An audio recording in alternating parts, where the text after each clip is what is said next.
How to enable low power mode on your MacBook.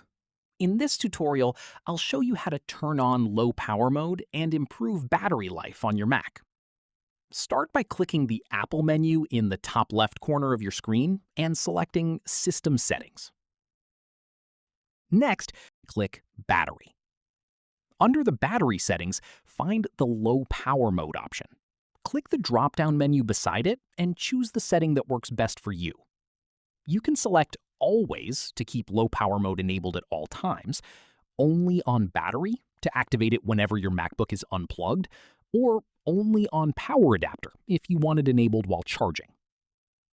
Once selected, your Mac will automatically reduce power consumption to help extend battery life. For even better battery performance, click Options within the battery settings. Here, you can adjust additional features, such as wake for network access and optimize video streaming while on battery.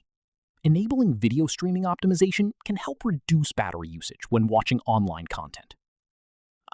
Combining low power mode with these battery-saving settings can help your MacBook last longer throughout the day.